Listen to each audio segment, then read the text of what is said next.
Vamos começar aqui com o exercício. Temos uma viga cuja secção é um perfil em T, construída em A. São estas as propriedades que eles nos dão deste aço.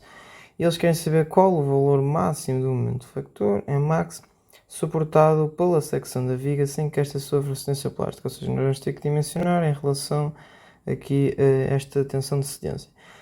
Depois, eles dizem para considerarmos uma situação de flexão desviada alfa igual a 30 graus, que é o valor deste ângulo, e somente as tensões associadas ao momento fletor. Ok, esta parte, entre aspas, é muito importante. Porquê? Porque poderia, se existisse, por exemplo, uma espécie de esforço transverso, iria existir esforços de corte. Ou seja, no tensor das tensões iam entrar várias contribuições de várias forças, então para dimensionar ia ser, entre aspas, um bocado mais complicado encontrar quais é que eram os pontos críticos. Então, fazendo esta simplificação de somente considerar as tensões associadas ao momento fletor, nós não vamos considerar então essas forças de corte, então só vamos ter σx a atuar. Vamos ter que aplicar aqui esta fórmula para chegar então à tensão normal máxima que vai estar a atuar e compará-la com a tensão de cedência. Mas repara numa coisa, nós para utilizarmos isto, ok, aqui é um Z, nós para utilizarmos isto precisamos de ter o sistema de eixos como o sistema de eixos principal de inércia definido no centroide. Ou seja, o primeiro objetivo vai ser então determinar qual é que é o centroide, a oposição do centroide desta viga de secção em T. Eu vou definir então o y barra em relação aqui a esta referência e quero saber qual é que é então este valor. Eu vou dizer que vai ser então a soma ponderada das áreas com os seus respectivos centroides. Eu dividi também aqui em duas secções, a secção 1 e a secção 2. Então, fazendo as contas, vamos achar o valor do centroide, que vai ser 0,109 metros a partir daqui. Temos então o valor deste y barra. Analisando a fórmula, vemos também que temos que calcular os momentos de inércia e y, e vamos começar então com o momento de inércia de Z. Muito bem, como é que se calcula este momento de inércia? Nós vamos ter que fazer aqui recurso ao teorema de Steiner. Então nós primeiro calculamos o momento de inércia relativamente ao centro de gravidade da nossa secção 1, da nossa área 1, que é este sistema de eixos que está aqui a vermelho, e depois vamos ter então que somar, ou seja, depois, como estes momentos de inércia são calculados ao sistema de eixos principal de inércia da nossa secção inteira, eu vou ter que os puxar então aqui para este sistema de eixos amarelo. E o que é que vai acontecer? Então eu vou ter que a este valor somar o produto entre a área da secção e a distância entre os respectivos eixos Z e eixos Z', que é dado então pela diferença entre os centros de gravidade. É esta distância, venha ao quadrado. Então agora é substituir valores, repara que o IZ é BH ao cubo sobre 12. Ora bem, o que eu faço, reparem que isto é muito parecido, o que eu faço vai ser sempre, é sempre BH ao cubo sobre 12 e o B vai ser então a distância que é paralela ao eixo em questão. Reparem, neste caso a distância paralela ao eixo em questão, que é o eixo Z, é este 20 e este então vai ser o B. Pronto, e depois é só fazer contas, temos aqui a área, temos aqui então a distância ao quadrado e vai-nos dar o momento de inércia I de Z1 desta secção, que nós depois vamos ter que calcular este IZ2 e depois somá-los para obter o IZ da nossa secção inteira. Calculamos de uma maneira idêntica o I de Z2 e depois somamos para obter o momento de inércia em Z da secção inteira. De uma maneira idêntica vamos descobrir o momento de inércia em Y. Repara aqui no pormenor que não vai ser preciso utilizar o teorema de Steiner. Porquê? Porque a distância entre os eixos, quer seja na secção 1, quer seja na secção 2, vai ser nula. Enquanto que aqui havia distância, aqui repara que eles coincidem. Por isso vai ser apenas então aqui esta parte. Podemos rearranjar esta equação de maneira a termos apenas aqui deste lado a incógnita do momento que nós queremos determinar. Repara aqui neste pormenor que, sendo a projeção do momento no eixo y negativa, eu aqui mudei então e meti menos m sendo alfa para depois termos apenas este m como valor positivo. Muito bem, nós vamos ter que ver qual é que são os pontos que vão estar sobre um maior estado de tensão. E nós sabemos que vão ser os pontos mais afastados do eixo neutro. Quer ele seja assim, quer ele esteja assim. Estes dois possíveis pontos mais afastados do eixo neutro vai ser aqui este ponto A e vai ser aqui este ponto B. Então estes vão ser, como eu digo, os nossos dois possíveis pontos críticos e temos aqui então as suas coordenadas. Vamos ter que ver então qual é que é o ponto que para qualquer momento fletor M vai estar então sujeito a um maior estado de tensão.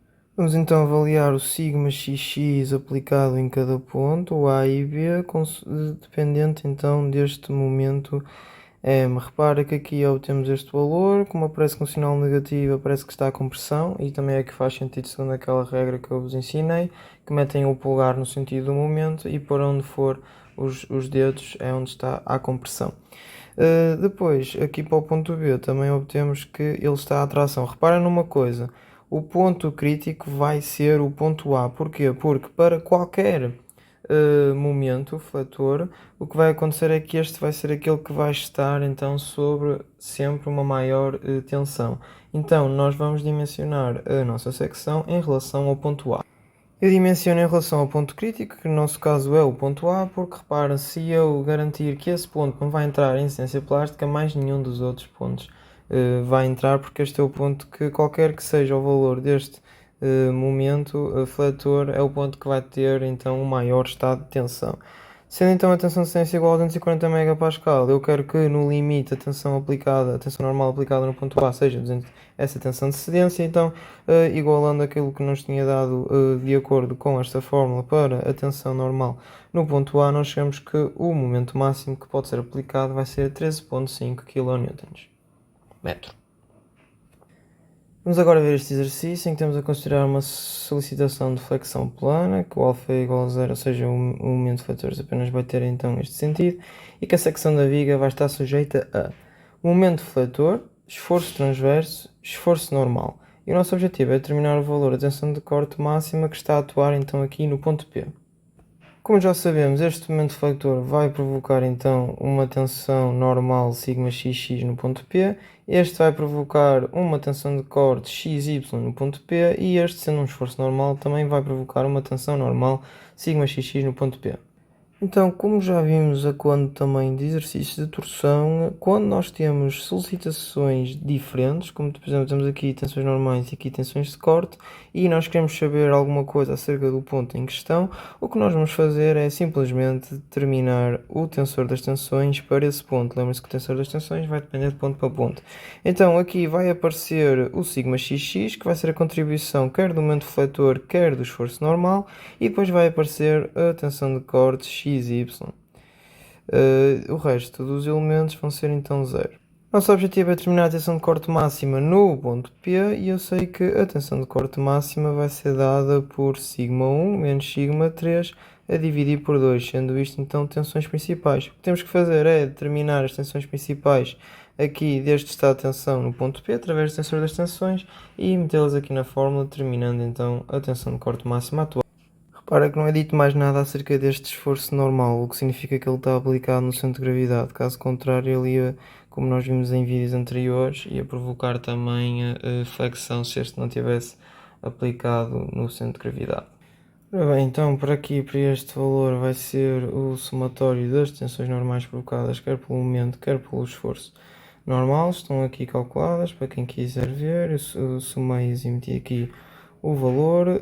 Depois temos que calcular as tensões de corte XY, o esforço transverso, vai ser dadas através da fórmula de Joravsky.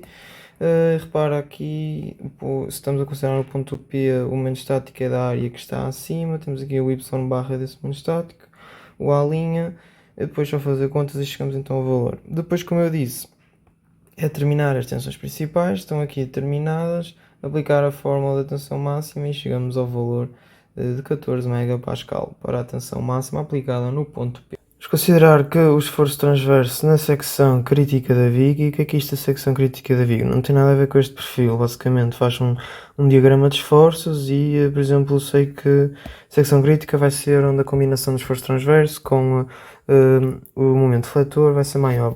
Podia ser, por exemplo, aqui neste ponto, aqui esta secção crítica. Contudo, nós não precisamos de fazer isto para determinar a secção crítica. Nós vamos ter um exercício no exame onde é para coisar diagrama de esforços, mas depois eles dão-nos uma secção crítica qualquer e dão-nos os valores para essa mesma secção crítica. Ou seja, nós não vamos ter que relacionar diagrama de esforços com isto.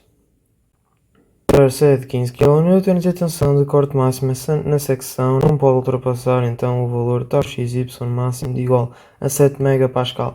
Repara que se fosse um exercício normal de flexão nós íamos ter tensão de corte provocada pelo esforço transverso e íamos ter também uma tensão normal provocada pelo momento defletor, mas repara que aqui eles nem nos falam em momento defletor, por isso nós vamos apenas considerar o esforço transverso. E depois a pergunta que é determinar qual a espessura mínima da alma para que esta tensão de corte XY não seja ultrapassada. A espessura mínima da alma então é dada por este E. Para realizar qualquer exercício de flexão, nós temos de verificar primeiro que o nosso sistema de eixo vai estar no centro de gravidade. Em exercícios em que não temos nada a variar, é simplesmente calcular isso e está feito. Contudo, em que temos aqui valores a variar, nós temos que ver se a variação desses valores vai afetar então a posição do centro de gravidade. Repara que aqui nós sabemos que este E não vai afetar a posição do centro de gravidade, contudo, imaginando que era este valor que variava, ok? Nós sabíamos que se este diminuísse, que o centro de gravidade também ia variar. Muito bem, antes de ver o que é que vai depender daquele valor nós temos que enunciar o problema e só depois é que vamos começar a ver as dependências. Porquê? Porque vocês depois vão ver num exercício noutro vídeo que se nós começássemos logo a fazer tudo que dependia daquele valor ia dar uma trabalheira e íamos ver que não íamos precisar de grande parte disso. Lá falava sobre o tau xy máximo. Ora bem, nós sabemos, é meio que da teoria, que este vai ocorrer aqui nesta zona, ok? No centro de gravidade. Então vai ser aqui que nós vamos calcular então a tensão de corte xy máximo. Para numa coisa, nós temos aqui a fórmula de Joravsky, certo? E é isto que nos vai permitir resolver o exercício. Basicamente, isto vão aparecer aqui valores que vão depender de E nós queremos que a tensão de corte máxima seja então não ultrapassa os 7 MPa. Então nós vimos aqui a tensão de corte XY e substituímos pela tensão de corte máximo. Definido então o problema, nós podemos então começar a ver o que é que vai depender desta espessura E. Sabemos que este T, que é a própria espessura, vai depender, este T nós sabemos que vai ser igual a E. Depois eu também sei que este I de Z também vai depender de E e também sei que este momento estático também vai depender de E. Então eu quero calcular o momento de inércia segundo o eixo Z em ordem a esta espessura. Vai-nos aparecer aqui neste, se dividirmos em duas partes, I de Z1 mais duas vezes o I de Z2, vai-me aparecer aqui no I de Z1 então este valor de E, fazendo as contas chegamos então a uma expressão para o momento de inércia em ordem a Z, segundo então o valor daquela espessura. Vamos ver agora o momento estático, que vai ser o momento estático desta área aqui a vermelho, que é a área acima da secção que nós estamos de estudar a tensão de corte. Ora bem, temos aqui o Y barra, temos aqui o A'. Repara que estes dois vão cortar, então vai-nos dar que o momento estático é simplesmente este somatório. Substituindo valores e fazendo as contas, chegamos então ao valor do momento estático variando segundo a espessura. Pronto, agora é substituir todos os valores aqui nesta expressão, como temos a ver, vemos aqui então a dependência da espessura. Calculando, chegamos então que a espessura mínima vai ser de 19 mm. Daqui para aqui, pá, meti tudo na calculadora. Da minha parte eu prefiro fazer interseção de gráficos. Aproximo perto da origem, que eu sei que sendo um valor pequeno ele vai estar aqui, interseção. E chego então ao valor. É tudo para este vídeo, espero que tenham aprendido mais alguma coisa e até à próxima aula.